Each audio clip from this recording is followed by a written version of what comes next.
I've always loved photography. I mean, since I was little, I remember taking pictures of stuffed animals on the beach and all that kind of stuff. And then I had, in high school, just a love of the arts all the way through. And then in college, I did my first 2 years at Concordia and a fine arts degree, and then went to Eastern from there. And then as far as photography, I've always loved it all along. And once kind of the digital age has come about, I just said, why not? And just kind of took it and ran with it. I started kind of taking pictures of my own kids, and then I actually really love to do styled work. So the resale boutique in town had 3 dresses that she showcased, and they were all kind of vintage type dresses.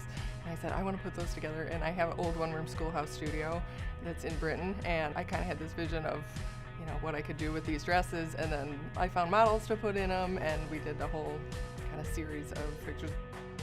I kind of put it out there when I was really seriously thinking about starting a business with it, to just have people come and let me practice. And then, from there, just kind of naturally just took off to having a business. I have a studio space that's out in Britain. I run my business out of my house. I do all my editing, all of my, meetings and all that stuff in Saline. But then I have a studio, and it's actually the old Macon Town Hall. And I shoot on location, and then I shoot there. So, I've just been active and involved in the community, and now running a business is just great. My style is definitely, it's all about the people first. And then even when I'm doing landscape and stuff like that, it's sort of like the emotion behind whatever's going on. So to try and pull out feelings and evoke memories and someone's history, or I love when you look at a photograph and you know that you're gonna look at this in 50 years and it's gonna mean something to those people. I did a session with a great-grandfather and great-grandkids, and that was one of the best shoots I've ever done. It was so much fun, just to see them interacting. But I really love the history and trying to kind of evoke kind of generational, bringing history in, and kind of that nostalgic feeling to it. So really try to make memories about their family or their place or who they are as individuals. I just try and make it all about them and just the importance of their life, and just the nostalgia of they're gonna get to look back on this from years down the road.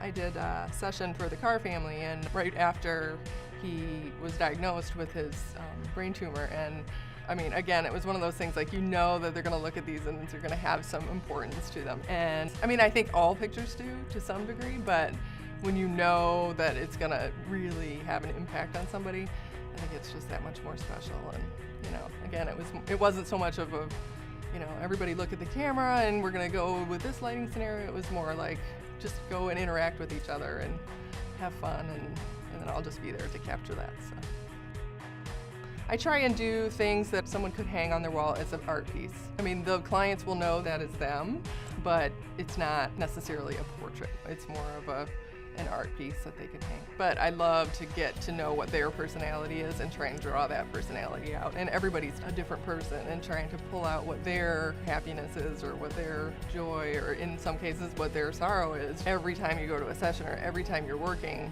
you're doing something just a little bit different. This show is called Nostalgia, and it's just kind of a collection of some of my portrait work, some of my styled work, some of my landscape photography, kind of a little sampling of everything, my fine art work versus portrait work and that kind of thing, weddings and families and seniors and the whole thing. So it's kind of a little bit of everything, more leaning toward the fine arts thing, obviously, since it's a show I teach well. It was really a great experience to put everything together and to kind of look at all my work as a cohesive thing and curate it down to kind of have a collection of pieces. And I think that was really wonderful of 212 to allow me to do that, and just that process of putting things together and, this goes with this. And I tried to group things in their rooms in such a way, like there's kind of a fall themed room, or kind of a fall feeling kind of room, and then a black and white room, and a spring and a summer and a winter. So I kind of tried to do it that way, and kind of took the inspiration from either color or what was happening in the scene or whatever fit with those themes to kind of put the show together.